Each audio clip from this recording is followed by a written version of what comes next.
warahmatullahi wabarakatuh. Waalaikumsalam.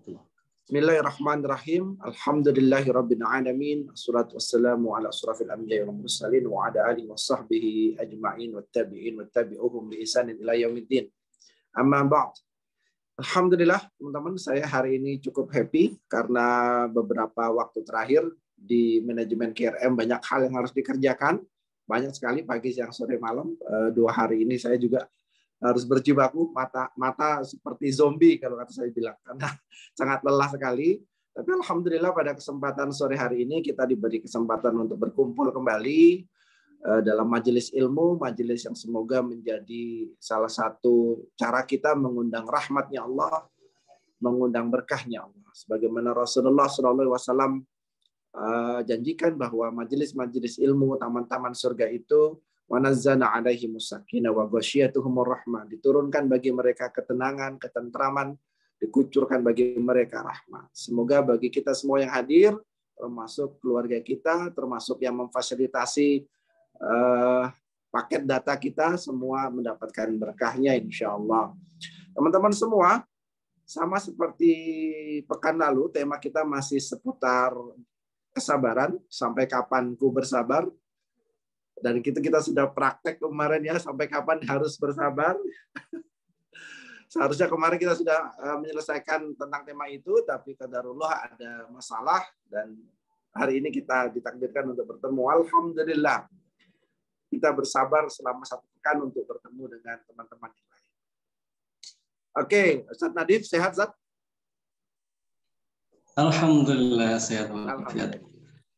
Antum lebih cerah sepertinya hari ini, atau lampunya yang lebih terang ya? Lampunya lebih terang ya. Lebih terang begitu ya, Masya Allah. Sehat-sehat semua ya teman-teman ya. Jadi pada kesempatan hari ini kita mau ngangkat tema ini. Ceritanya kenapa tema ini yang mau kita angkat, Ustaz? Kenapa sih tema sabar itu mau diangkat? Bukankah tema sabar itu banyak sekali kita dapatkan di majelis-majelis yang lain? Ini sebelum kita masuk di pembukaan kajian kita, tapi kenapa tema ini diangkat? Karena kesabaran itu jalan keluar. Jadi semua pertanyaan diskusi yang ada di grup itu semuanya masalah, semuanya tentang keluh kesah, semuanya tentang problem dan jalan keluarnya apa. Dan Al-Quran menyebutkan itu jalan keluar, sabar itu jalan keluar. Makanya kemudian kalau kita membahas sabar itu artinya kita sedang membahas salah satu cara untuk keluar dari problem yang kita hadapi. Ya. Persoalannya dari situ. Big point-nya di situ teman-teman semua. Kita belum mulai ya, tapi kita sudah dapat big point-nya bahwa kesabaran itu adalah jalan keluar itu sendiri. Gitu. Kalau bahasa saya, nasihat kesabaran itu adalah kalimat yang penuh keberkahan. Karena kalimat kesabaran itu ada di dalam Al-Quran. Ada di surah Al-Asr, ada di surah Al-Imran, ya ayyuhalladzina amanu sabiru wasabiru warabitu. Di Al-Baqarah, ista'inu bisabri wassalah. Banyak sekali, bahkan ketika penduduk surga masuk ke dalam surga, maka kemudian fadkhuluha bima sabartum, masuklah ke dalam surga ini disebabkan kesabaran kalian. Gitu. Tema sabar itu tema yang tidak habis ketika hidup di dunia, bahkan sampai di akhirat pun kalimat sabar itu masih diangkat, masih disebutkan. Kalimat yang penuh keberkahan. Jadi ketika kita menasihatkan kalimat sabar ya, itu sebenarnya kita sedang mengucapkan satu kalimat yang penuh dengan keberkahan. Untuk yang mengucapkan, juga untuk yang menerima. Ketika seseorang yang dia nasihatkan sabar ya, terus dia curhat, kamu nggak ngerasain siapa yang aku rasain. Kamu bisa ngomong sabar, aku loh yang jalanin. Apa yang harus kita ucapkan? Ya kita diam saja. Kita berpegang teguh bahwa ada kalimat sabar ya, karena sabar itu adalah kalimat yang penuh keberkahan. Kita mulai diskusi dan kajian kita pada kesempatan sore hari ini dengan sama-sama membaca kalimat basmalah. Bismillahirrahmanirrahim. Kepada yang kami muliakan, Ustaz Muhammad Arif Halyani, kami persilahkan. Bismillahirrahmanirrahim. Assalamualaikum warahmatullahi wabarakatuh. Alhamdulillah, wassalatu wassalamu ala rasulillah wa ala alihi wa sahbihi wa man wala. Rabbi shrah li sadri wa yassir li amri wahlul 'uqdatam min lisani yafqahu qawli. Subhanaka la 'ilma lana illa ma 'allamtana innaka antal 'alimul hakim. Alhamdulillah teman-teman sekalian yang dirahmati Allah, kita bersyukur kepada Allah SWT dengan mengucapkan alhamdulillah dengan setulus-tulusnya dari dalam hati kita. Allah mudahkan kita dalam setiap urusan kita, Allah berikan kita kesehatan, Allah berikan kita kefahaman, Allah kasih kesempatan kita untuk mengenal dirinya, mengenal Allah, mengenal Rasulnya, mengenal agama ini hal-hal yang perlu kita syukuri dengan sangat luar biasa. Kita bersyukur kepada Allah atas seluruh nikmat yang Dia berikan kepada kita, baik yang kita ketahui maupun yang tidak kita ketahui. Salawat serta salam semoga senantiasa Allah curahkan kepada junjungan kita Nabi Muhammad SAW yang telah mengajari kita banyak hal dalam kehidupan ini. Selain Nabi telah mengajarkan Allah tentang kehidupan kita, tentang negeri akhirat, beliau juga mengajari kita tentang cara menjalani kehidupan kita di muka bumi ini. Kawan-kawan sekalian, sedianya saya ingin melanjutkan cerita yang kemarin, tapi tadi saya melihat di tafsir Qurtubi ada yang sepertinya lebih pas untuk didahulukan. Di surah Al-Baqarah ayat 155. Bagi yang bawa mushaf boleh dibuka. Surah Al-Baqarah ayat 155. Saya ambilkan dari tafsir Qurtubi. Tema kita hari ini adalah sampai kapan kesabaran itu? Sampai kapan saya harus bersabar? Teman-teman sekalian yang dimuliakan Allah, tema sabar ini disebutkan oleh Imam Ahmad kurang lebih sekitar 90 kali disebutkan dalam Al-Quran. Ini menurut pendapat Imam Ahmad. Entah dengan perubahan katanya atau tidak. Yang jelas beliau menyampaikan demikian. Jika kita dapati 90 lebih kata sabar yang diulang-ulang dalam Al-Quran, berarti ini sesuatu yang besar. Yang menarik adalah kalimat-kalimat sabar itu senantiasa diiringi dengan situasi yang berat. Tentang ketaatan, kemudian tentang ujian, tentang musibah. Senantiasa sabar-sabar itu, tema-tema sabar itu digandengkan dengan hal-hal yang berat tadi.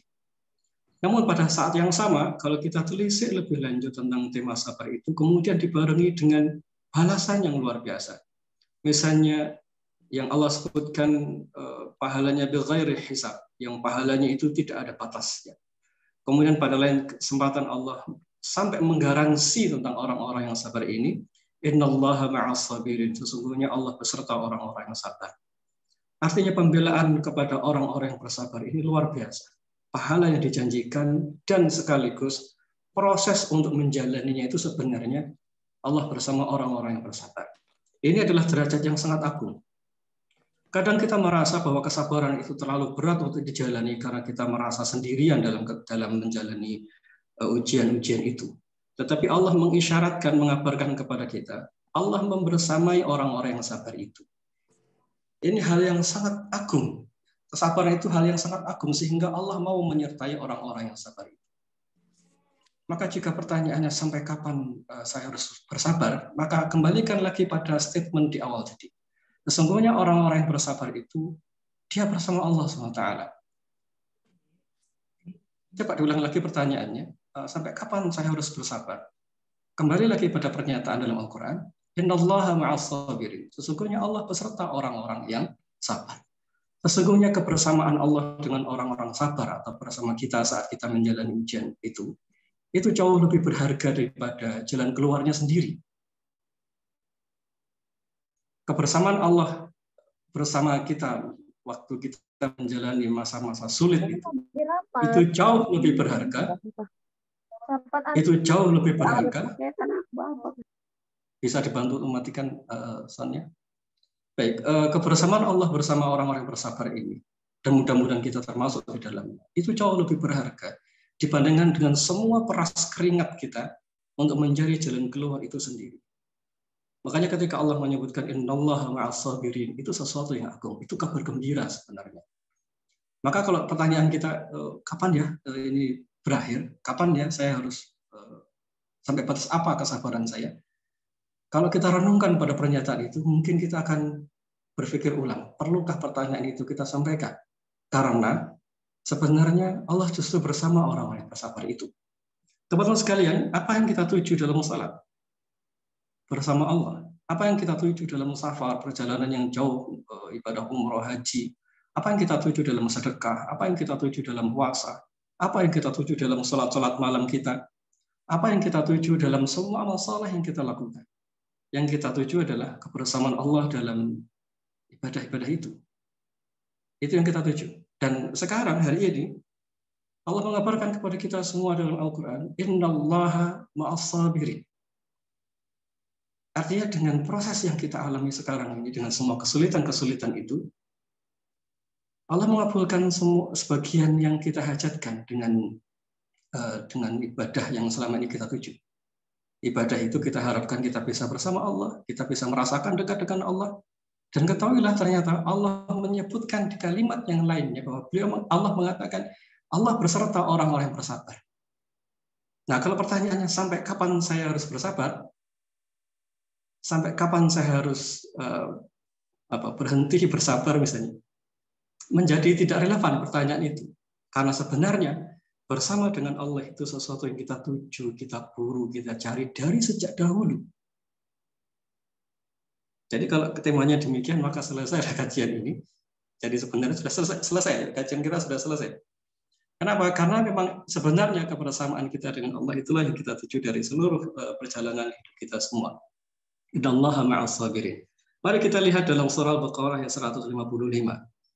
Wala nabluwannakum bisyai'in minal khawfi wal ju'i wa naqsin minal amwali wal anfusi was samarat wa basyirus sabirin.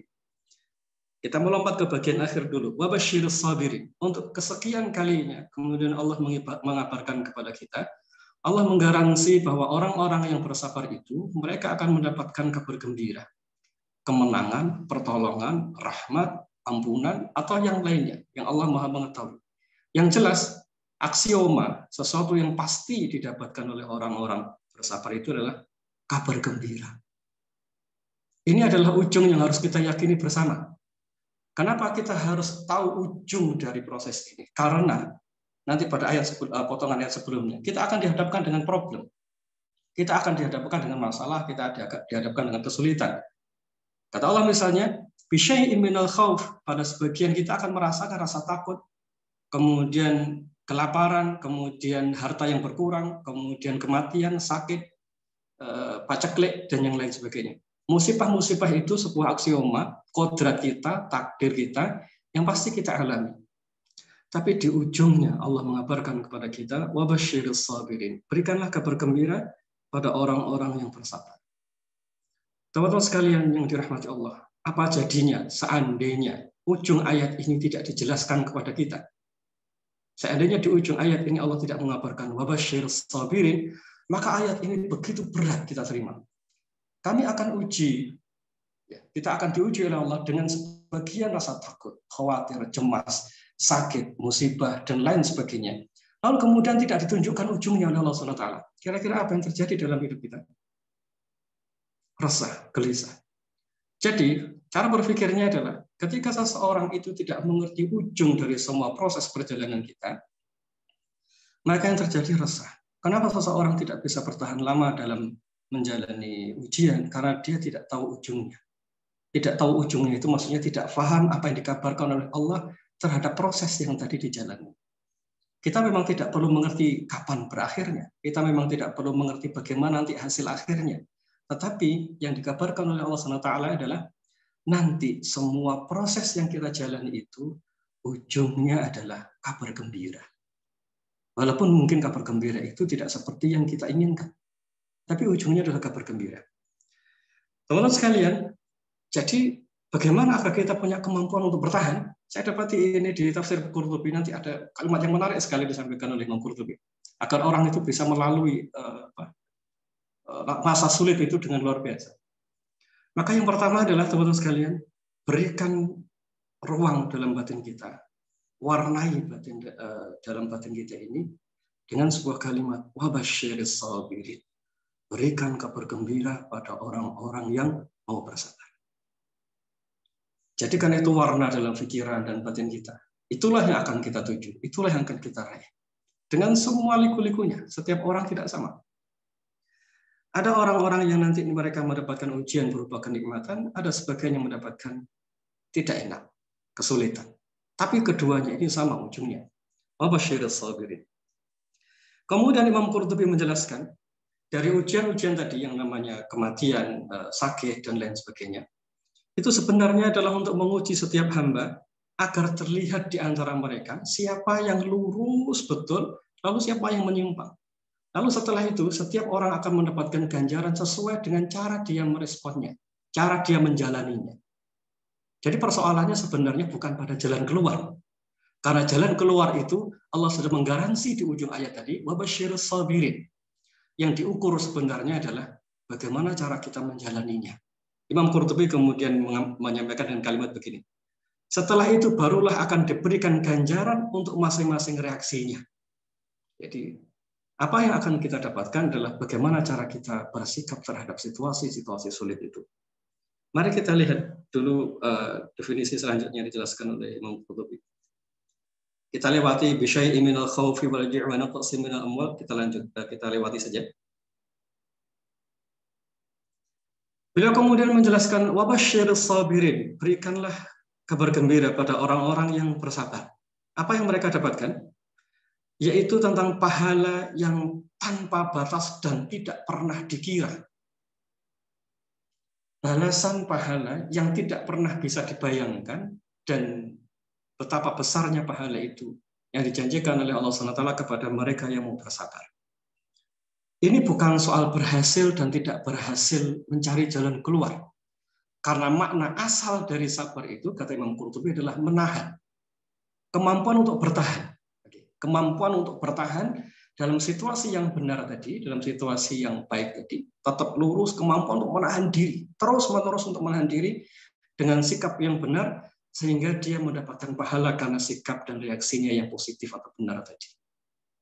Ya, pahala itu kaitannya dengan prosesnya, bukan dengan hasilnya. Karena hasil itu, Allah hanya menggaransi kita dengan kalimat wabashsyiris sabirin. Insya Allah akan ada hasilnya. Entah kita tidak tahu bentuknya atau hasilnya suatu saat apa.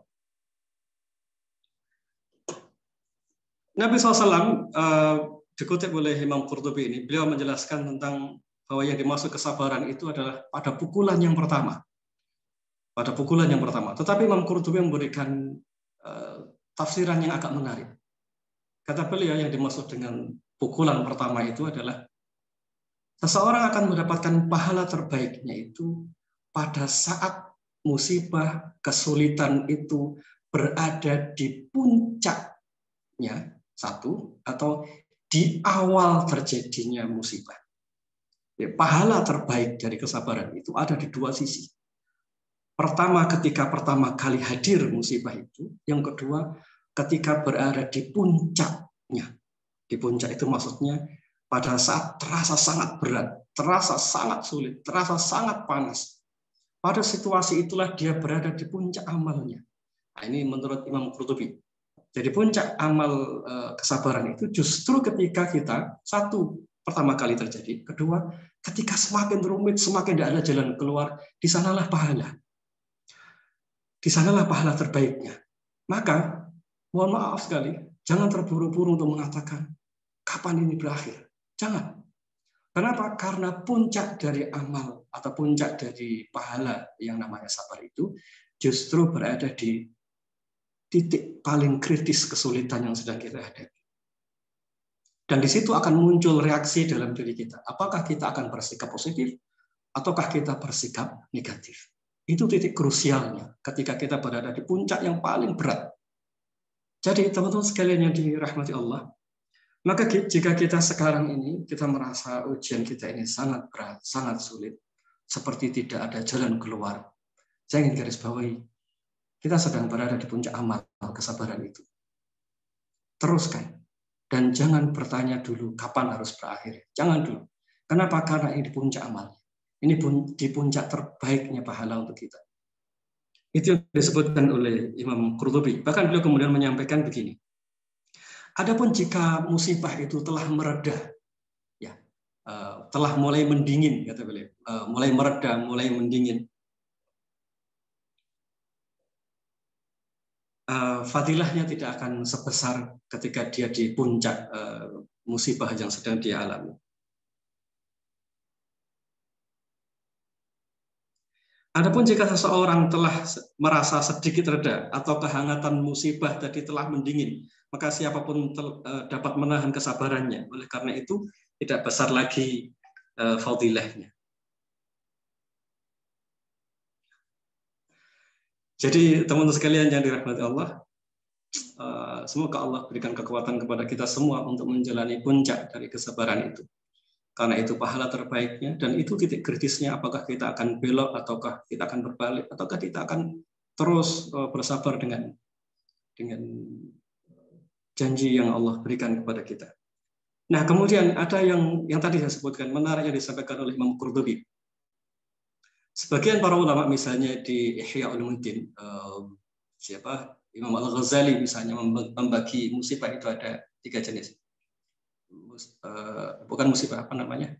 Kesabaran itu ada 3 jenis. Sabar terhadap musibah, kemudian sabar dalam menjauhi maksiat, kemudian sabar dalam taat kepada Allah. Atau kalau dibalik, yang pertama sabar dalam ketaatan, sabar dalam menjauhi maksiat, yang ketiga sabar dalam menjalani musibah.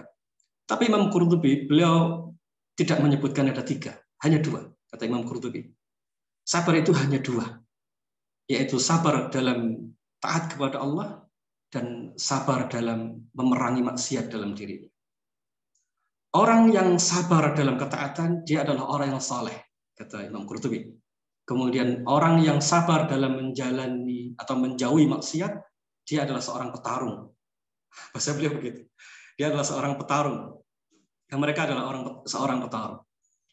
Orang yang sabar menjauhi sesuatu yang buruk, dia seorang petarung. Dia punya kekuatan, dia punya kemauan untuk melawan sesuatu yang bertentangan dengan nuraninya, dengan batinnya, dengan keinginannya. Kemudian yang kedua, orang yang sabar dalam menjalani sesuatu yang baik, yang positif, yang taat, maka dia disebut sebagai seorang yang saleh. Lalu kenapa sabar terhadap musibah itu tidak disebutkan oleh Imam Qurtubi? Padahal itu disebutkan oleh ulama-ulama yang lainnya, termasuk di Minhajul Qasidin, Imam Ibnu Qudamah menyebutkan poin yang ketiga ini. Tetapi Imam Qurtubi tidak. Beliau kemudian menyampaikan dengan kalimat, jika seseorang dapat menerapkan kesabaran terhadap maksiat dan sabar dalam ketaatan, maka Allah akan ridha kepadanya dan memberikan taufiknya untuk menghadapi musibah. Jadi, ini menjadi menarik yang disampaikan oleh Imam Qurtubi ini. Kalau pertanyaan kita, bagaimana sebenarnya cara keluar dari musibah? Bagaimana caranya sabar menghadapi kesulitan yang berat? Maka dengan definisi yang disebutkan oleh Imam Qurtubi ini jadi clear, jadi jelas. Oh, ternyata jalan keluarnya sebenarnya adalah ketika seseorang itu sabar dalam taat pada Allah, sabar menjauhi maksiat dan hal-hal yang dimurkai oleh Allah, maka Allah akan memberikan taufik kepadanya berupa hati yang lapang, jiwa yang kokoh, yang dengan sendirinya dia bisa menjalani situasi yang buruk atau musibah-musibah yang dihadapi.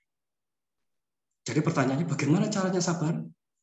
Taat pada Allah dan jauhi maksiat. Bagaimana saya supaya bisa menghadapi orang-orang yang buruk ini? Sempurnakan taat, sempurnakan menjauhi maksiat. Hanya itu. Karena jika 2 ini dilakukan, maka Allah akan ridha padanya dan kemudian membukakan jalan keluar untuk dirinya. Itulah, saya lebih senang dengan definisi dari Imam Qurtubi ini karena nanti akan relevan dengan surah At-Talaq. Misalnya ketika Allah sebutkan, "Wa may yattaqillaha yaj'al lahu makhraja wa yarzuqhu min haitsu la yahtasib." Siapa yang bertakwa kepada Allah, maka Allah akan berikan jalan kepadanya makhraja, jalan keluar yang banyak. Dan kemudian Allah berikan kepadanya rizki yang tidak pernah dia sangka-sangka. Dan lain sebagainya. Itu di surah At-Talaq. Itu relevan dengan penjelasan Imam Qurtubi tadi tentang kesabaran. Jadi kawan-kawan sekalian yang dirahmati Allah, titik krusial kita sebenarnya dalam menjalani kesabaran itu adalah pada persoalan ketaatan kita dan kesabaran kita menjauhi maksiat. Itu mungkin rahasianya kenapa para sahabat dahulu ketika mereka berada di Madinah, mereka ini menjalani peperangan kurang lebih sekitar 60 kali pertempuran selama di Madinah, sekitar 10 tahun itu. 60 kali pertempuran. Itu kalau dihitung hampir tiap bulan terjadi pertempuran. Baik yang pertempuran dalam jumlah besar atau pengiriman ekspedisi perang. 28 kalinya atau 26 kalinya itu dipimpin langsung oleh Rasulullah. Coba bayangkan bagaimana seseorang menjalani hidup dengan ritme hampir tiap bulan harus keluar rumah berperang. Bukan keluar rumah ngurusi bisnis, keluar rumah dalam rangka berperang. Bagaimana orang menjalani hidup model begitu? Itu situasi yang jauh di luar batas kemampuan orang-orang normal kayak kita. Dan yang lebih rumit lagi adalah hampir seluruh pertempuran itu 90%-nya lah mungkin ya. Itu jumlah para sahabat itu selalu lebih sedikit daripada para musuhnya. Satu kali yang mungkin jumlahnya agak besar itu adalah di perang Hunain. Tapi selebihnya itu jumlah para sahabat selalu lebih sedikit dalam jihad fisabilillah itu. Tapi mereka bisa melalui itu semua. Lalu kemudian apakah mereka ini tidak menjalani kehidupannya? Mereka tetap menjalani kehidupannya. Apakah bisnis mereka jalan? Jalan, tetap jalan. 9 dari 10 ahli surga yang disebutkan oleh Rasulullah itu, mereka orang yang kaya raya semuanya. Kekayaan Umar bin Khattab itu, beliau punya 40.000 ladang. 40.000 ladang, itu Umar bin Khattab. Kemudian Utsman bin Affan yang kita kenal semua kekayaannya hingga hari ini. Pertanyaan sekali lagi, bagaimana cara mereka menjalani hidup dengan situasi begitu? Kapan mereka sempat leha-leha, santai-santai dengan istri dan anak-anaknya, gitu? Kapan didik anak? Kita sibuk belajar bagaimana cara mendidik anak, bagaimana cara mengelola keluarga. Waktu kita habis untuk belajar. Tapi mereka ternyata enggak. Kapan mereka belajarnya? Rupanya yang menjadi rahasia adalah mereka adalah orang-orang yang sangat menjaga ketaatannya kepada Allah, dan mereka adalah orang-orang yang sangat takut kepada Allah dalam menjauhi maksiat. Mungkin itu rahasianya kenapa kemudian Allah jadikan kehidupan mereka berkah dan mereka memiliki kesabaran melebihi dari orang-orang biasa. Saya lupa di salah satu perang yang ketika pasukannya ekspedisi yang dikirim oleh Umar bin Khattab itu merasa kewalahan lalu meminta bala bantuan. Lalu kemudian Umar bin Khattab bukannya mengirim pasukan jumlahnya ribuan, tetapi hanya mengirimkan 2 orang untuk membantu ekspedisi perang yang dikirimkan oleh beliau. Yang kata beliau, 1 orang itu mewakili 1.000 orang. Ya gitulah, orang-orang yang sabar itu dia akan punya kemampuan melebihi dari orang-orang biasa. Itu kuncinya bukan soal kemampuan untuk menghadapi kesulitan, bukan itu. Kuncinya adalah seperti persis yang disebutkan oleh Imam Qurtubi, kuncinya adalah kemampuan untuk menjaga ketaatan kepada Allah, 1, kemampuan untuk menjauhi maksiat. Ini 2 hal mutlak, karena nanti yang namanya sabar itu sifatnya pemberian, given. Allah berikan kepada kita. Sebagaimana kemudian Allah sebutkan dalam surah An-Nahl ayat 127. Wa ma sabruka illa billah, dan tidaklah kamu ini bisa mencapai sabar itu, memiliki kesabaran itu kecuali dengan izin Allah SWT. Jadi kesabaran ini soal Allah memberikan taufik kepada jiwa kita. Bukan sekedar soal latihan menjalani sesuatu yang sulit, tetapi di antaranya adalah karena Allah memberikan taufik. Nah, taufik itu datang karena kita melakukan 2 hal ini, menjauhi maksiat dan komitmen dalam ketaatan. Itulah yang disebutkan oleh Imam Qurtubi. Kawan-kawan sekalian yang dirahmati Allah. Kemudian tentang definisi sabar, kalau tadi di awal Imam Qurtubi menyebutkan tentang kemampuan menahan, ada beberapa yang disebutkan oleh para ulama. Singkat saja ya. Misalnya, sabar itu adalah kemampuan untuk bertahan diri, berpegang teguh pada Al-Quran dan Sunnah atau hukum-hukum Allah. Kemudian ada yang menyebutkan sabar itu tidak mengeluh. Sabar itu selalu bergembira, dan yang lainnya. Namun kemudian Imam Ibnu Qayyim al-Jauziyah dia mengomentari beberapa pendapat tadi bahwa yang dimaksud dengan sabar bukanlah demikian. Karena kesabaran itu hukumnya wajib dan kita tidak mungkin untuk bisa dalam kondisi semacam itu, maksudnya semacam itu betul-betul lapang tanpa ada perasaan berat sedikit pun. Jadi kemudian beliau membedakan antara 2 hal. Yang pertama ridha, yang kedua adalah sabar.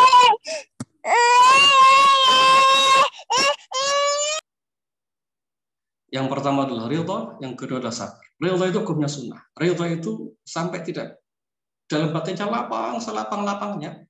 Antara dipukul dan dicubit itu tidak ada bedanya.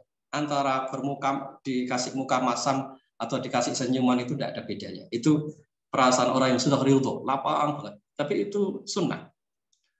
Itu dianjurkan. Tetapi tidak semua orang bisa ke sana. Yang dimaksud dengan sabar, levelnya di bawah itu. Sabar adalah bersikap benar sesuai dengan panduan Al-Quran dan Sunnah, walaupun dia masih merasa berat dalam situasi itu. Makanya kemudian ada sebagian ulama yang menafsirkan yang dimaksud dengan sabar itu adalah meneguk minuman yang pahit. Meneguk minuman yang pahit. Jadi rasa pahitnya ya tetap ada. Rasa tidak enaknya ya tetap ada. Nangis masih boleh. Agak nggak bisa tidur beberapa hari, ya benar, nggak apa-apa. Ya itulah namanya sabar. Sabar itu tidak berarti harus menjalani tanpa marah. Sabar itu bukan tanpa harus menangis. Enggak begitu. Sabar itu boleh menangis. Sabar itu boleh nggak bisa tidur ketika malam. Sabar itu boleh sesak batinnya, boleh. Asalkan bersikapnya benar. Ya, poinnya itu, sikapnya benar. Nah, teman-teman sekalian, sabar ini kemudian oleh Ibnu Qayyim al-Jauzi atau kemudian oleh Al-Ghazali dibagi menjadi beberapa jenis.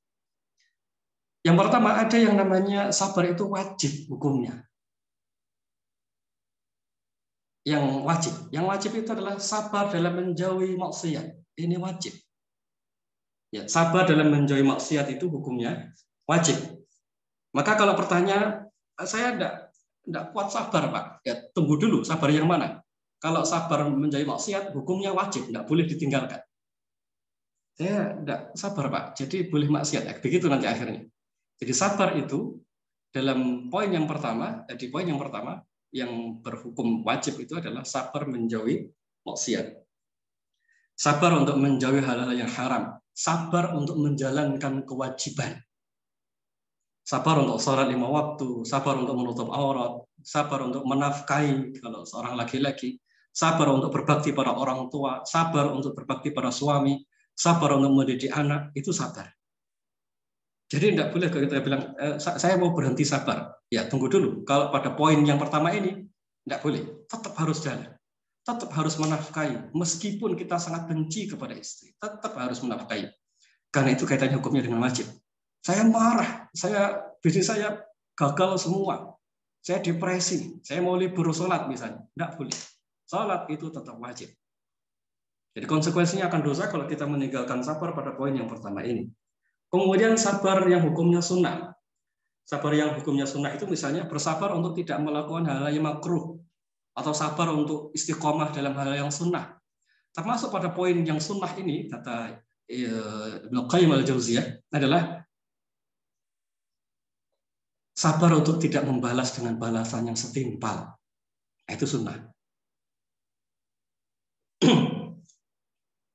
Sabar untuk tidak membalas orang yang berbuat buruk kepada kita. Diam, itu sunnah. Tidak wajib. Tidak wajib.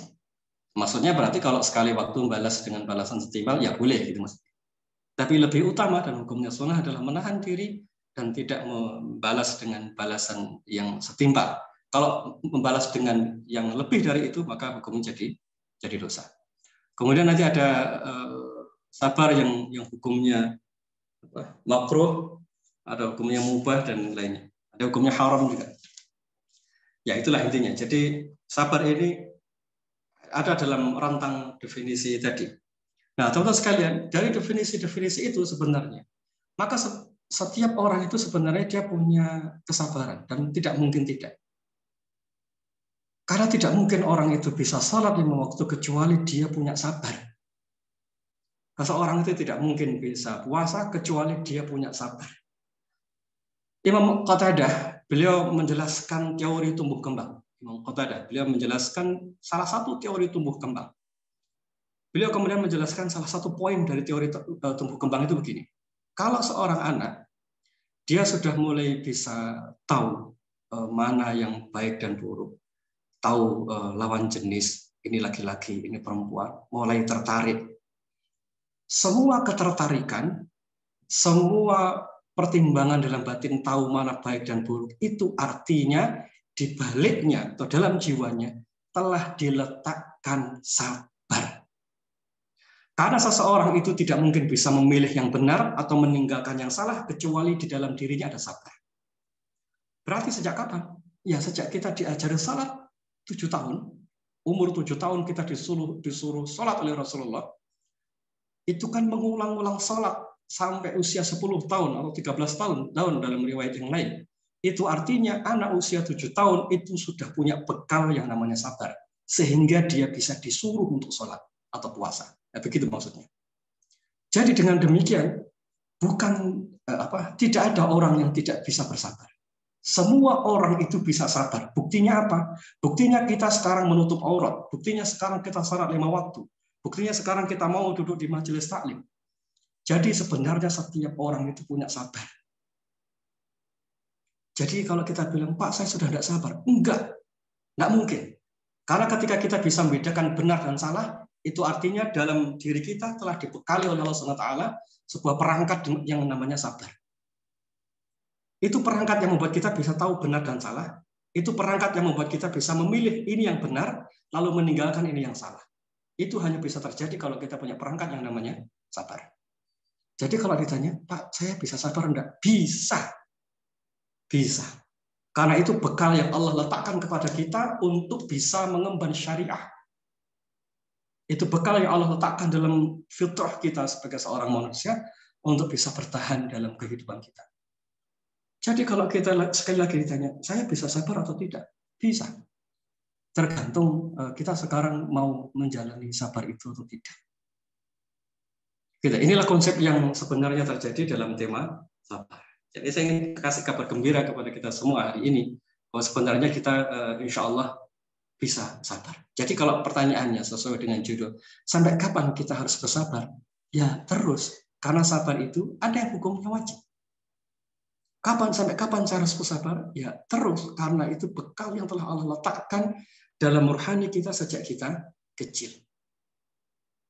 Yang mungkin kita lakukan hanyalah berpindah dari satu sabar kepada kesabaran yang lain. Hanya itu yang mungkin kita lakukan. Yang tadinya kita tidak ingin balas, bolehlah balas sekali saja. Yang tadinya ingin balas, sekarang tahanlah diri misalnya. Yang tadi diam ketika tidak diberikan haknya, bolehlah sekarang minta haknya. Baik, teman-teman sekalian yang dirahmati Allah, itulah makna dari sabar. Baik, Ustaz, ini saya sebenarnya ingin melanjutkan kisah yang kemarin. Kita lanjutkan atau diskusi? Kita lanjutkan aja ya, karena yang itu menarik sebenarnya. Jadi yang cerita yang kemarin itu kita lanjutkan dengan frame yang seperti ini sekarang. Oke, ya. Baik, teman-teman sekalian. Dengan kerangka berpikir ini, saya berharap kita semua punya cara pandang yang benar tentang diri kita. Dan Allah itu Maha Rahman, Maha Rahim. Kalau tadi Allah kabarkan kepada kita di awal, Innallaha ma'as sabirin, Allah bersama orang-orang sabar. Itu ternyata kita semua telah dibekali sabar itu sendiri. Masya Allah ya. Betapa baiknya Allah kepada kita semua. Luar biasa.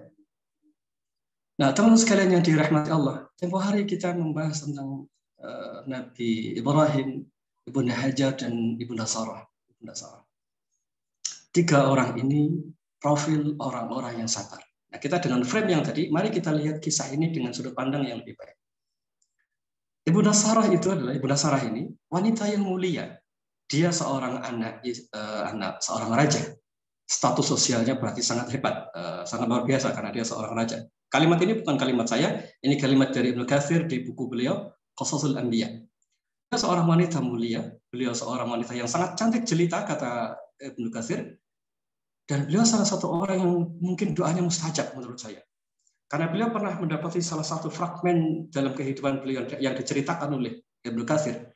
Suatu saat beliau berhadapan dengan seorang laki-laki, seorang raja yang zalim. Karena kezalimannya itu kemudian dia berusaha merebut Ibunda Sarah ini dari suaminya, dari Nabi Ibrahim alaihissalam. Ketika pasukan raja ini mengambil sang istri, yaitu Ibunda Sarah, Nabi Ibrahim hanya bisa terdiam di dalam rumahnya dan beliau memperbanyak doa. Dia berdoa kepada Allah agar istrinya diselamatkan. Lalu kemudian wanita yang salehah ini, wanita yang mulia ini dihadapkan kepada sang raja, dan sang raja yang lalim ini hendak menyentuh perempuan mulia ini. Ketika hendak menyentuh perempuan mulia ini, tiba-tiba laki-laki ini terjatuh terkapar, tidak bisa bergerak sedikit pun, dia sakit keras. Lalu kemudian dia minta maaf dan minta agar didoakan supaya sembuh. Kemudian Ibunda Sarah mengangkat kedua tangannya dan mendoakan laki-laki ini dan sembuh seketika. Begitu sembuh, dia tidak bertaubat. Dia malah pengen merengkuh kembali Ibunda Sarah. Kejadian yang kedua sama persis seperti yang pertama. Laki-laki ini jatuh lagi terkapar. Kemudian minta didoakan. Beliau laki-laki ini minta didoakan lagi supaya disembuhkan oleh Allah karena dia tidak bisa bergerak dan sakit luar biasa. Lalu didoakan lagi dan sembuh lagi. Dan terulang hingga ketiga kalinya. Dan untuk yang ketiga kalinya dia didoakan dan sembuh pula. Dari cerita ini kita bisa mengerti, Masya Allah, wanita ini wanita yang mulia karena doanya mustajab. Doanya mustajab. Jadi ini bukan perempuan sembarangan. Ini wanita yang menjaga kesuciannya. Ya, saya pikir wajar ya, karena beliau punya seorang suami yang menjadi kekasih Allah, yaitu Nabi Ibrahim. Tentu Ibunda Sarah ini adalah wanita yang ya mungkin sekufu lah ya, sekufu dengan Nabi Ibrahim tentunya. Setelah itu laki-laki yang zalim ini dia bilang, ini bukan manusia, ini setan. Gitu. Ini kata Imam Ibnu Katsir, karena dia selalu gagal untuk mengganggu Ibunda Sarah. Lalu kemudian laki-laki ini menghadiahkan Ibunda Hajar. Hajar itu seorang budak waktu itu. Diserahkan kepada Ibunda Sarah. Lalu kemudian mereka bertiga tinggal di Syam. Sekitar kurang lebih 20 tahun tinggal di Syam itu. Teman-teman sekalian, untuk pertama kalinya kemudian Ibunda Sarah menyampaikan kepada Nabi Ibrahim alaihissalam. Beliau mengatakan sesungguhnya Allah belum memperkenankan doaku.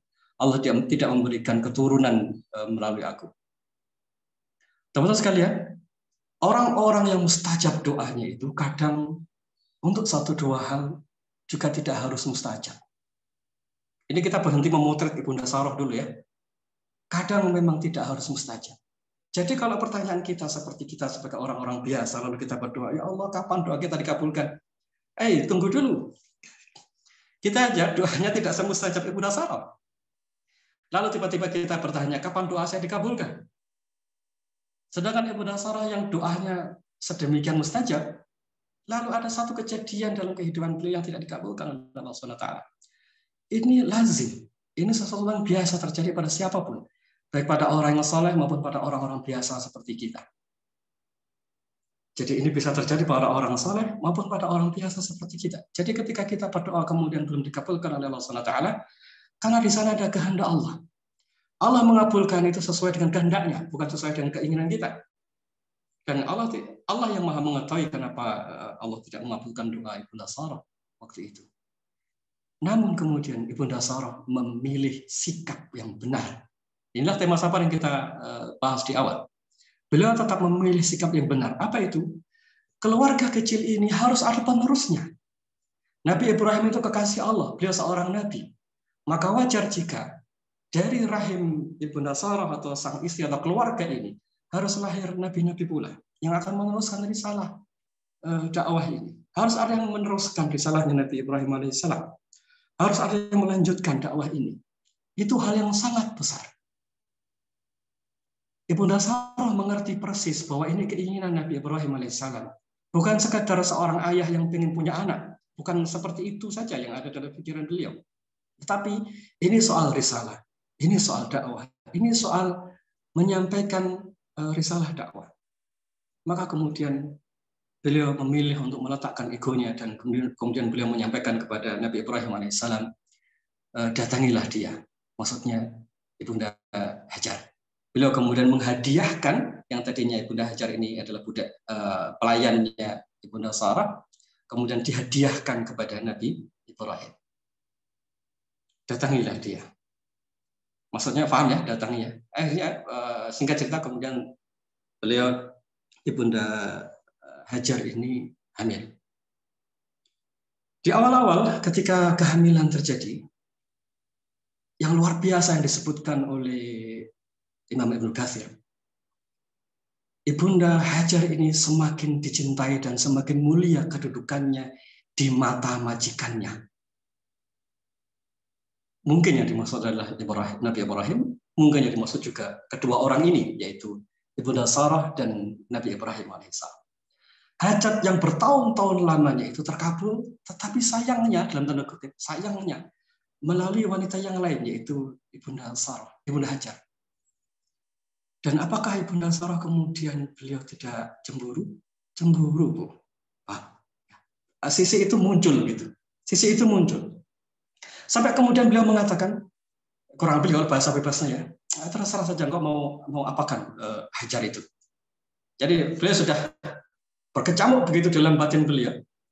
Yang luar biasa sekali dalam situasi yang berkecamuk begitu, Ibunda Sarah sedikit pun tidak menghardik Ibunda Sarah, Ibunda Hajar. Tidak ada tangan yang menampar, tidak ada ucapan yang menghardik, tidak ada sikap yang buruk kepada Ibunda Hajar. Sama sekali tidak. Beliau hanya berbicara kepada Nabi Ibrahim. Silakan kamu mau apain Hajar. Tapi wanita mulia yang bernama Hajar itu menangkap persis perasaan itu. Beliau mengerti dengan persis situasi batin Ibunda Sarah. Lalu kemudian Ibunda Hajar berlari meninggalkan Ibunda Sarah. Beliau berlari ke sebuah lembah. Beliau duduk bersimpuh di sebuah pohon yang besar. Beliau menangis di sana karena rasa takutnya. Kenapa rasa takut? Coba bayangkan ya. Sang istri pertama ini adalah seorang wanita mulia, kedudukannya sangat luar biasa, anak seorang raja. Sedangkan awalnya Ibunda Hajar adalah seorang budak. Jadi mungkin kalau ini bahasa kita ya, kalau ini terjadi pada kita, mungkin posisi kita sebagai Ibunda Hajar itu kayak mungkin under pressure ya kalau kita ya. Kalau Ibunda Hajar tentu tidak. Situasinya berbeda dengan status sosialnya Ibunda Sarah. Beliau kemudian menangis di samping pohon yang besar itu. Beliau tahu persis bahwa Ibunda Sarah sangat cemburu dengan takdir yang sekarang sedang harus dijalani. Lalu setelah itu turunlah malaikat dan menyampaikan kepada Ibunda Hajar. Turunnya malaikat ini memberikan kabar gembira. Tenangkan dirimu karena dari rahimmu akan lahir seorang nabi dan seterusnya. Memberikan kabar gembira lah intinya. Lalu setelah itu, kawan-kawan sekalian yang dirahmati Allah, setelah terjadi peristiwa ini belum clear nih. Ini situasi batin Ibunda Sarah belum clear, situasi Ibunda Hajar belum clear. Turun perintah Allah agar Nabi Ibrahim membawa Ibunda Hajar pergi ke sebuah tempat yang tidak ada orang, tidak ada air, tidak ada tanaman, yang kita kenal kemudian menjadi Makkah Al-Mukarramah. Wanita ini, wanita mulia bernama Hajar, melangkahkan kakinya bersama sang suami, yaitu Nabi Ibrahim alaihissalam. Ibunda Sarah, apakah beliau menjadi seorang yang bersikap buruk? Tidak. Karena faktanya beliau tidak melakukan kezaliman apapun kepada Ibunda Hajar. Beliau memang sempat meluapkan perasaan ketidaksukaannya atau kecemburuannya ini dengan mengatakan, saya akan potong-potong Hajar. Sempat mengucapkan kalimat itu. Ini bukan kalimat saya, ini kalimat dari Ibnu Katsir. Lalu kemudian Ibunda Hajar, beliau ditindik telinganya oleh Nabi Ibrahim sebagai kafarah atas sumpahnya Ibunda Sarah karena telah mengucapkan kalimat sumpah untuk mencelakai Ibunda Hajar. Tapi apakah itu sesuatu yang buruk? Enggak, itu hanya dialog dua orang antara Ibunda Sarah dan Ibunda Hajar dengan Nabi Ibrahim alaihissalam. Tidak muncul tindakan apapun. Tapi karena telah terucap melalui lisan, jadi kalau sumpah itu ada kafarahnya gitu lah. Nah, untuk menghapus sumpah tadi, maka kemudian sang istri yaitu Ibunda Hajar ditindik telinganya. Maka Ibunda Hajar adalah wanita pertama yang ditindik telinganya di muka bumi. Situasinya belum clear. Ibunda Hajar kemudian melangkahkan kakinya bersama sang suami. Ibunda Sarah dengan situasi batin yang tadi itu nampak jelas dalam penglihatan atau dalam pemahaman Ibunda Hajar. Maka melangkahlah mereka berdua. Ada yang menarik yang disampaikan oleh Imam At-Tabari, Imam Qurtubi, dan Ibnu Katsir dengan tafsir yang sama persis. Yaitu ketika Ibunda Hajar melangkah untuk pertama kalinya bersama sang suami sambil membawa anak yang masih bayi tadi. Beliau memanjangkan kainnya. Jadi kainnya sampai terurai menutup telapak kakinya sampai menyentuh tanah. Ada yang menyebutkan ikat pinggang, ada yang menyebutkan ada kain yang panjang yang sampai menutup tanah. Imam Qurtubi, Ibnu Katsir, Imam At-Tabari menyampaikan dengan kalimat yang sama bahwa Ibunda Hajar melangkah dengan kain yang panjang itu untuk menghapus jejaknya. Kawan-kawan sekalian, kenapa jejak itu dihapuskan? Saya coba merenungkan, membayangkan kenapa Ibunda Hajar sampai begitu. Ternyata kata Ibnu Katsir, beliau menghapus jejaknya dari Sarah. Ibunda Hajar menghapus jejaknya dari Ibunda Sarah. Jadi Ibunda Hajar ini mengerti dengan persis bahwa wanita mulia bernama Sarah ini sedang berjuang luar biasa untuk meredakan gejolak dalam batinnya. Maka Ibunda Hajar melangkah dan membantu wanita mulia ini untuk meredakan perasaannya dengan cara menghapus jejaknya. Yang dihapus hanya jejak dirinya, bukan jejak suaminya. Ya, di tafsir itu sebutnya yang dihapuslah jejak dirinya sendiri, bukan jejak suaminya juga. Jadi saya bayangkannya begini, bagi seorang perempuan yang dia ditinggal di rumah ya, suaminya jalan gitu dengan perempuan lain, mungkin bagi Ibunda Sarah mungkin lebih nyaman, lebih ringan kalau dia hanya melihat jejak sang suami saja. Betul ya? Lebih ringan mana? Coba lebih ringan mana? Misalnya kita ya melihat jejak sang suami bersama perempuan itu, atau cukup melihat jejak suami saja. Tentu yang lebih ringan adalah melihat jejak sang suami saja. Dan itu dimengerti persis oleh Bunda Hajar. Maka kemudian beliau memanjangkan kainnya untuk menghapuskan jejaknya. Dengan maksudnya adalah untuk membantu Ibunda Sarah supaya batinnya lebih mudah meredakan gejolak yang ada dalam batinnya saat itu. Luar biasa. Wanita mulia yang bernama Sarah tadi tidak melakukan kezaliman sedikit pun kepada Ibunda Hajar. Dan demikian pula Ibunda Hajar tidak memanfaatkan situasi itu.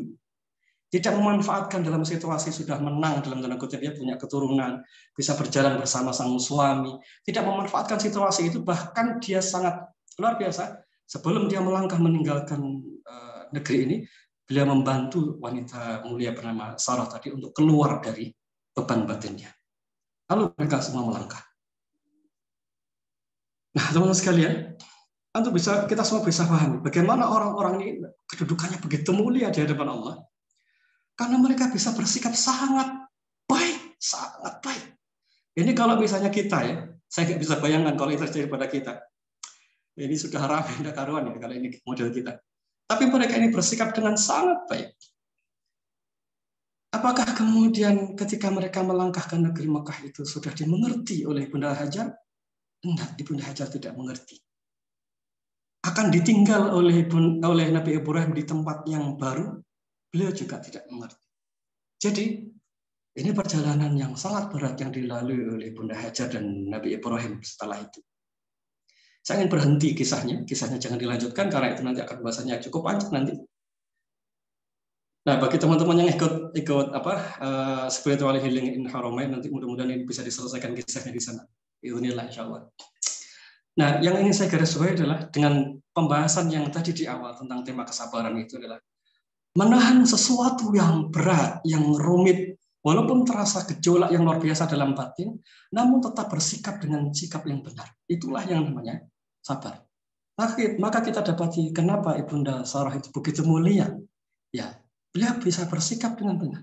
Kenapa kemudian Ibunda Hajar bisa sangat mulia kedudukannya? Ya, beliau juga bersikap dengan sikap yang benar. Demikian pula dengan Nabi Ibrahim alaihissalam. Nah, itulah gambaran tentang sabar itu, menjalani situasi yang sulit, namun dengan sikap yang benar.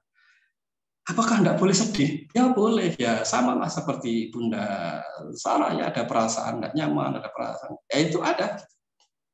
Tapi itu harus dilakukan. Teman-teman sekalian, apakah Ibunda Sarah tadi ketika dia memutuskan, wahai suamiku, sekarang kamu nikahi Hajar, apakah beliau tidak tahu resikonya? Tahu resikonya. Apakah beliau tidak tahu batin beliau akan gejolak? Ya, pasti akan terasa. Lalu kemudian Ibunda Hajar ketika beliau memutuskan untuk menyetujui pergi meninggalkan negeri Syam, meninggalkan lokasi itu. Apakah beliau tahu nanti akan berapa lama perjalanannya, mau kemana? Apakah beliau sudah detail akan seperti apa perjalanannya? Enggak. Jadi yang namanya sabar itu kadang memang tidak harus tahu prosesnya. Tidak harus tahu nanti kayak apa liku-likunya. Memang tidak harus. Ya sabar itu ya harus dijalani gitu. Nanti ujungnya di mana? Ya sama-sama tidak tahu. Karena nanti di ujung kisah yang namanya Ibunda Hajar ini baru betul-betul mengerti bahwa itu perintah Allah itu setelah ada di Mekah. Awalnya tidak tahu. Jadi memang wah Akbar. Jadi yang namanya sabar itu ya harus dijalani. Pokoknya dijalani dengan benar saja. Tidak harus kita tahu ini sampai kapan ujungnya? Kita tidak harus tahu.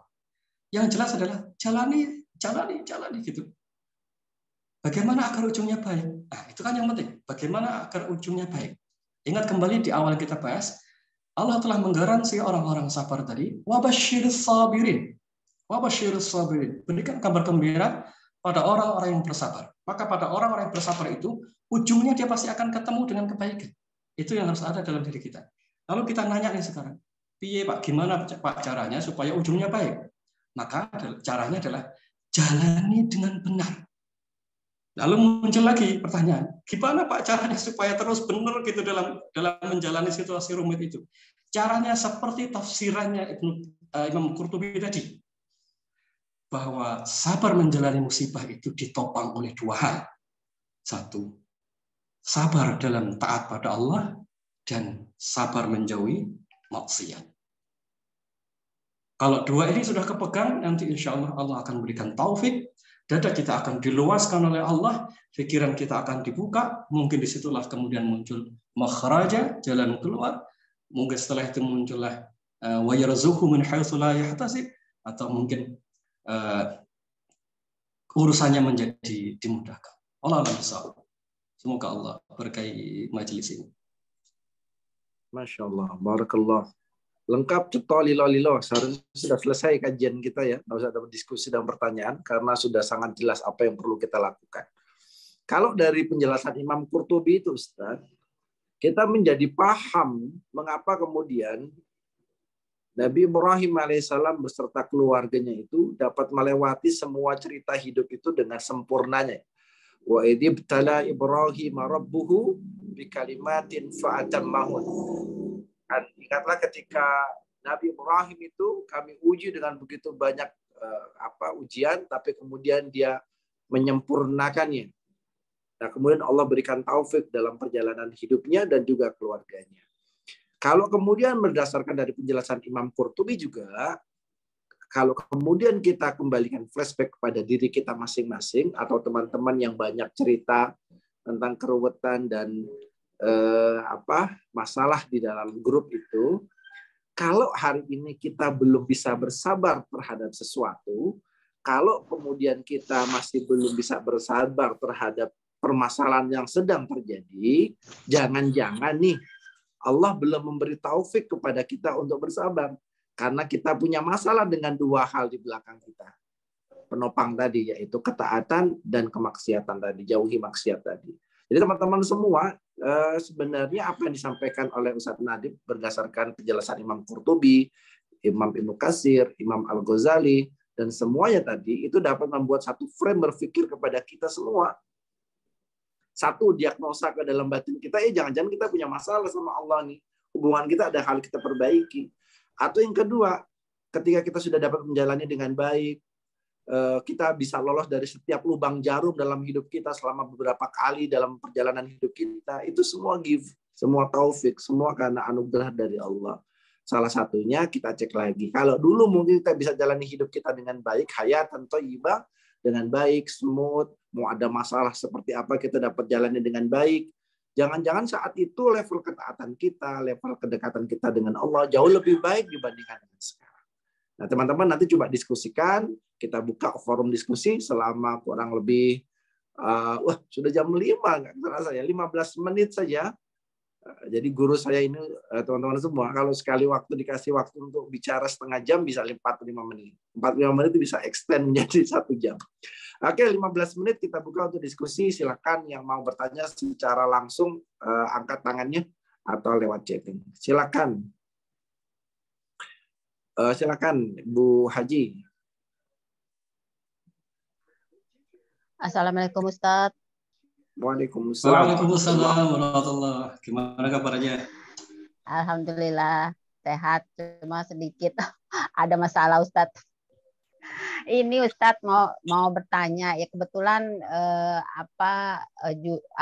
temanya sore ini mungkin saya rasakan Ustadz beberapa hari ini seperti ini Ustadz ya. Saya kok beberapa hari kemarin itu sempat sholat itu tidak fokus Ustadz. Tidak fokus. Jadi istilahnya rokaat lupa, terus bacaan-bacaan nggak keruan, terus pikiran tuh macem-macem gitu Ustadz. Sampai saya di tahajud, di sholat duha, saya nangis, ya Allah kenapa kok begini? Selama saya jalani ibadah, saya belum pernah seperti itu Ustadz. Nah, tiba-tiba saya minta ampun sama Allah, apa ini dosa-dosa saya yang masa lalu, apa saya memang harus bersabar dan ikhlas dengan apa yang saya alami sekarang untuk kedepannya, apa gimana Ustadz? Nah, itu yang saya bingung sampai sekarang. Tapi alhamdulillah setelah saya minta itu sama Allah, agak sedikit ada perubahan di diri saya. Nah, apakah itu juga cobaan dalam saya harus bersabar dan ikhlas? Apa gimana Ustadz? Dan minta tolong solusinya, saya harus seperti apa gitu. Jangan sampai itu terjadi lagi Ustadz. Itu aja. Terima kasih Ustadz. Minta solusinya. Assalamualaikum warahmatullahi wabarakatuh. Waalaikumsalam warahmatullahi wabarakatuh. Ustaz. Alhamdulillah, ada dua sudut pandang, Ibu. Yang pertama, kisahnya Ibnu Sirin. Beliau suatu saat sedang mengalami masalah yang berat, pelik, dan tidak ketemu ujung pangkalnya dari masalah yang beliau hadapi. Resah, pokoknya batinnya resah, gelisah tanpa sebab yang jelas. Lalu kemudian beliau istighfar, taubat. Lalu muncullah satu kalimat beliau yang menakjubkan. Kata beliau, sesungguhnya apa yang aku alami hari ini disebabkan karena kesalahanku 40 tahun yang lalu. Ini sudut pandang pertama. Jadi kalau nanti kita mengalami hal-hal yang rumit apapun gitu, istighfar saja yang banyak. Semoga Allah berikan taufik kepada kita. Mungkin itu adalah cara Allah untuk menunjukkan kepada kita situasi yang Allah tidak ridho, lalu kemudian Allah tampakkan hari ini agar kita segera menyelesaikan hal yang Allah tidak ridhoi itu. Kalau kita melihatnya dengan kacamata ini, maka sesungguhnya itu rahmat. Itu rahmat. Agar kita menyelesaikan hal yang tidak baik itu. Terus istighfar, berbanyak taubat, semoga Allah mudahkan. Sudut pandang yang kedua, itu disebutkan oleh Ibnu Qayyim al-Jauzi. Ada kalanya seseorang itu ketika mendapati dirinya berbuat jatuh kepada keburukan. Kadang itu justru karena kasih sayang Allah. Jatuh, maksudnya kayak tadi, salat yang tadinya bisa menikmati lalu tidak bisa menikmati, yang awalnya batinnya seperti merasa bisa dekat dengan Allah, lalu kemudian terasa jauh dari Allah SWT. Situasi itu hikmahnya menurut beliau agar seseorang tidak jatuh pada perasaan ujub yang akan menghancurkan dirinya. Kalau kita berada dalam terus-menerus ketaatan, itu bagus. Tapi banyak sekali orang-orang atau kita, orang biasa kayak kita ini, kalau terus-menerus bisa dalam kebaikan, kadang yang muncul perasaan sombong, perasaan tinggi hati. Wah, alhamdulillah saya sudah setahun ini istiqomah, salat tahajud enak, batin saya lapang, makanya saya bisa sabar. Tiba-tiba tanpa kita sadari, kita telah menyebut amal itu dan berbangga diri dengan amal itu. Padahal bisa jadi pada saat kita dalam keadaan merasa sedih, pagi tidak bisa bangun, itu lebih mulia dibandingkan dengan kita bangun malam lalu berbangga hati dengan perasaan, dengan ibadah itu. Yang benar gimana? Yang benar bersyukur saja dengan ibadah yang Allah berikan kepada kita selama ini, kita bisa menjalannya, bersyukur. Lalu kemudian ketika terjadi hal yang kayak tadi, berkurang, jatuh, tetap lihatlah dengan sudut pandang yang positif. Mungkin ini maksudnya agar kita tidak terlalu berbangga diri dengan amal. Kita ini manusia biasa. Kita ini bisa baik, bisa buruk. Kadang bisa soleh, ya kadang bisa bermaksiat. Maksudnya sekali lagi, agar kita ini sadar diri bahwa kita ini sangat berhajat atas taufik Allah. Ya Allah, saya sudah istiqomah nih 1 tahun salat tahajud terus. Nanti rasa harap terhadap taufiknya jadi sombong gitu, jadi hilang. Malah lebih baik misalnya yang nampak dalam penglihatan dan pikiran kita ini dosa kita yang banyak. Lalu setelah itu kita berhajat, ya Allah mudah-mudahan Allah berikan taufik kepada saya. Perasaan sedemikian inilah perasaan yang malah sangat berharga. Jadi sikapilah sesuatu yang yang kurang dalam diri kita itu dengan positif. Tetap kita bilang dalam batin kita, ya Allah, saya kemarin bisa taat, hari ini belum bisa taat. Ya Allah, saya manusia biasa. Ya Allah, saya manusia biasa. Saya berhajat pertolongan-Mu. Tidak ada yang bisa membuat saya salat 5 waktu.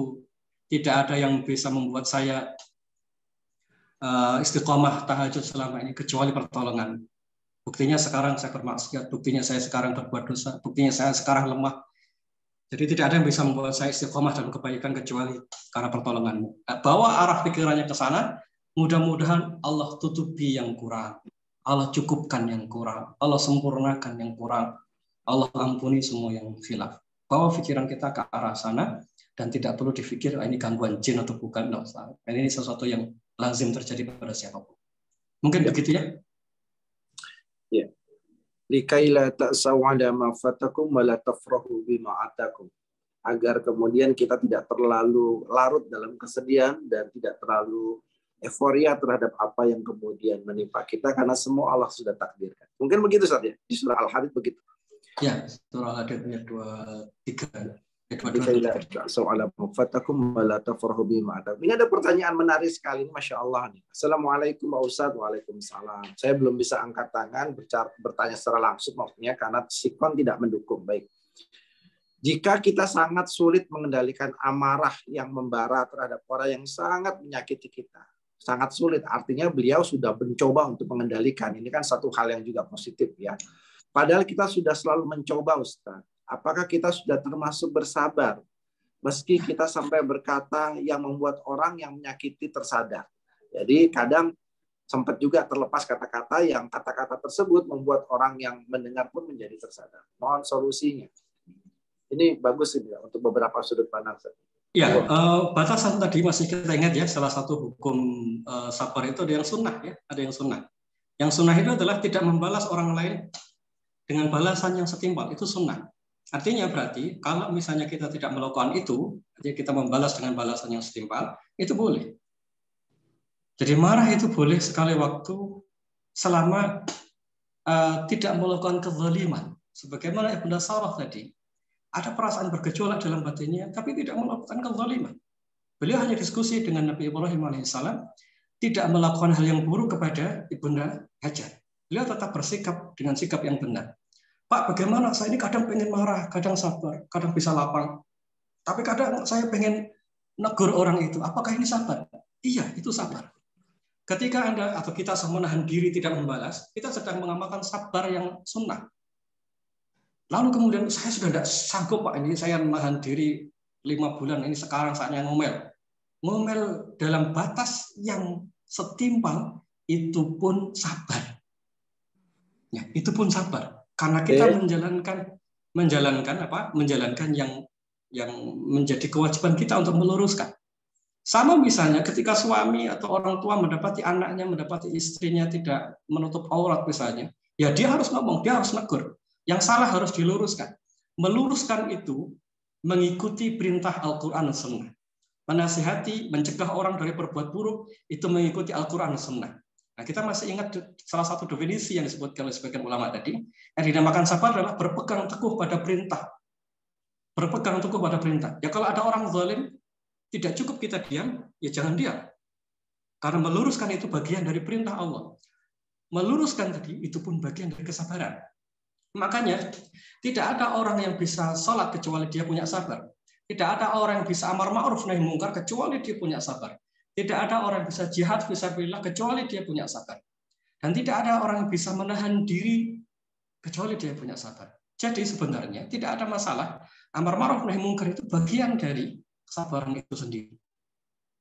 Jadi yang namanya sabar itu bukan diem terus, diapa-apain, diem. Tidak begitu konsep sabar.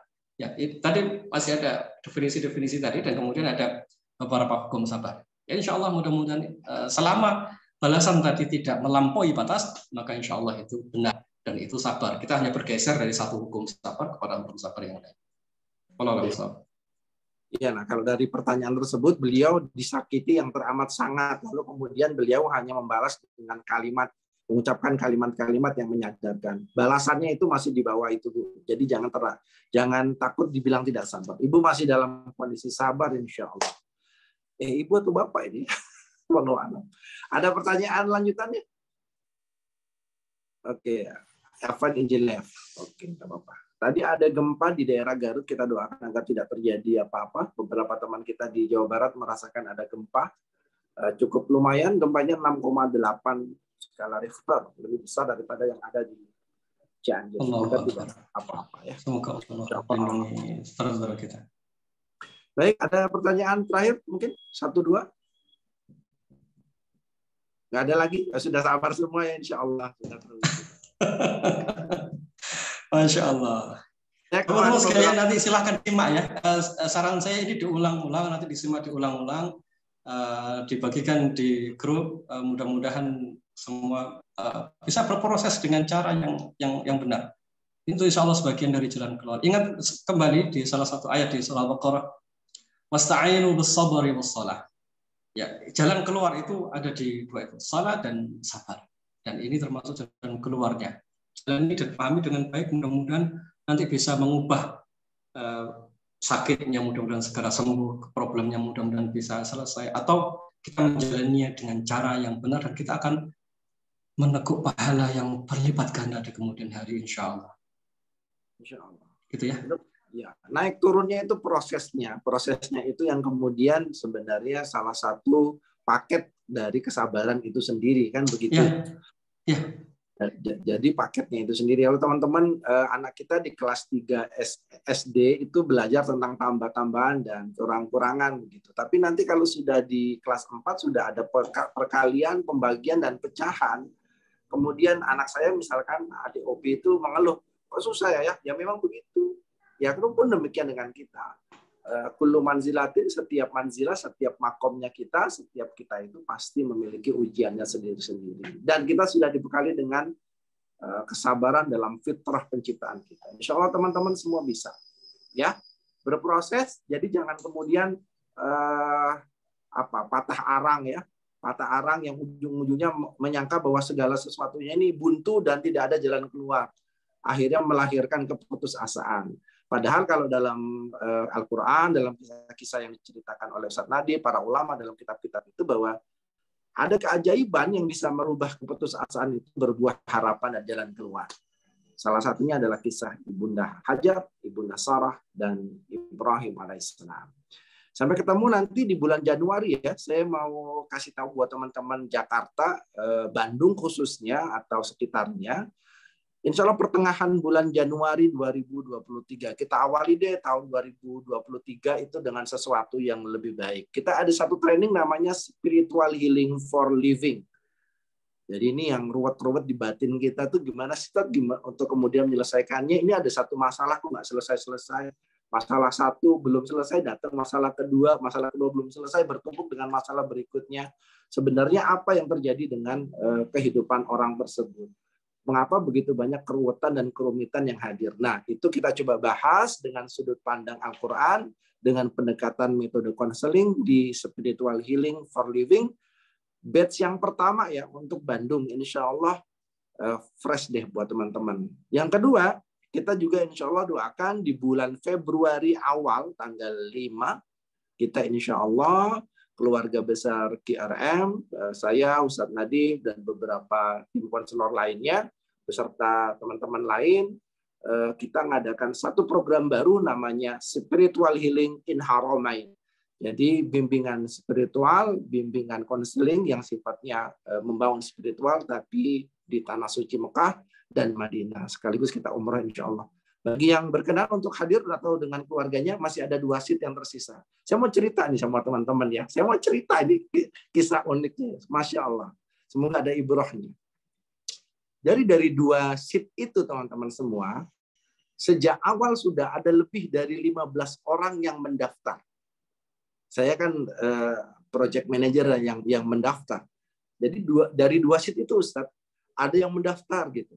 Totally ada sekitar kalau tidak salah itu 15 orang lebih mendaftar, lalu sudah serius, sudah menyiapkan uangnya, qadarullah nggak jadi mundur. Ada yang sudah mendaftar, sudah membayar uangnya, ada satu kejadian qadarullah mundur. Ada 3 orang kemarin terakhir juga demikian. Ustadz, saya mau ikut yang Februari gitu, sama mundur. Jadi lebih dari 15 orang, wallahu alam, itu semua kayak sama Allah dicoret. Bukan yang ini orangnya, yang saya undang bukan yang ini. Nah, saya nggak tahu nih 2 orang itu siapa yang punya 2 seat terakhir itu. Nah, semoga salah satunya ada di majelis ini, insya Allah. Oke teman-teman semua, sampai ketemu di kajian berikutnya. Kajian berikutnya 2 pekan yang akan datang, kita akan bahas tentang pengaruh emosi negatif pada diri orang tua dan tumbuh kembang anak. Sampai ketemu insya Allah di 2 pekan berikutnya. Kita tutup dengan doa kafaratul majelis. Subhanakallahumma wa bihamdika asyhadu an la ilaha illa anta astaghfiruka wa atubu ilaik. Mungkin ada Ustaz, ada yang ingin ditambahkan untuk closing statement? Apa ya? Cukup insya Allah. Insya Allah. Ada satu ayat yang saya ulang-ulang, Ustaz. Itu bikin saya inna ma'ya rabbi sayahdin. Itu yang membuat batin saya tidak bergejolak pada saat fase-fase krusial kemarin ketika mengurus beberapa proyek. Inna ma'ya rabbi sayahdin. Itu kalimat Nabi Musa dalam situasi yang sangat karut. Sungguh Tuhanku tetap bersamaku, dia akan terus membimbingku. Itu kalimat yang teman-teman bisa ucapkan ketika batin sedang galau, ketika ada banyak masalah. Inna ma'ya rabbi sayahdin. Sama seperti kalimat Imam Qurtubi yang mengatakan beri ruang dan warna dalam batin kita dengan kalimat wabasyiris sabirin. Kalimat-kalimat dalam Al-Quran itu kalimat-kalimat berkah. Kalimat-kalimat yang ketika dibaca, dihuncamkan dalam batin, menghasilkan sesuatu. Yuridullahu bikumul yusra, wala yuridu bikumul usra. Allah itu suka dengan hal-hal yang mudah dan memudahkan. Tidak suka dengan hal sukar. Sampai ketemu 2 pekan yang akan datang. Jazakallah khair untuk semuanya. Assalamualaikum warahmatullahi wabarakatuh. Waalaikumsalam.